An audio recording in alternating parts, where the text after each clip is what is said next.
જામનગરના ધ્રોલ પાસે આવેલા હામાપરની ઘેલ નદીમાં પૂરથી 7 ગામ સંપર્ક વિહોણા બન્યા હતા. જામનગર જિલ્લામાં રવિવારે વરસાદી વાતાવરણ વચ્ચે મેઘરાજાની પુનઃ એન્ટ્રી થઈ હતી. ધ્રોલ તાલુકાના હામાપરની ઘેલ નદીમાં પૂરથી 7 ગામ સંપર્ક વિહોણા બન્યા હતા.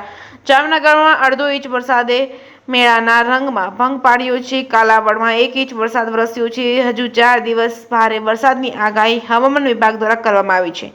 જામનગર શહેર અને જિલ્લામાં રવિવારે સવારથી જ મેઘરાજાનું આગમન થયું હતું. શહેરમાં સવારે 6 થી સાંજના 6 વાગ્યા સુધીમાં અડધો ઇંચ વરસાદ વરસતા મેળાના રંગમાં ભંગ પડ્યો છે. જ્યારે કાલાવડમાં 1 ઇંચ વરસાદ તેમજ ચોડિયા, ધ્રોલ, જામજોધપુરમાં ઝાપટા વરસ્યા છે. ખાસ કરીને ધ્રોલ પંથકમાં હમાપર, ખારબા, ઇટાબા, રાજપર, ઝાલિયા, માનસર, ખેંગારકા વગેરે ગામોમાં મેઘરાજા મહેરબાન થતા વહેલી સવારથી જ વરસાદથી નદી નાળા છલકાયા છે. હમાપરની ઘેલ નદીમાં પૂર આવતા હમાપર તેમજ ઝાડિયા, માનસર, ખેંગારકા, ખીજડીયા ગામનો સંપર્ક તૂટ્યો હતો. તાલુકાના લતીપુર અને નાના મોટા વાગુદર તેમજ સહિતના વિસ્તારોમાં ઝાપટા પડ્યા હતા.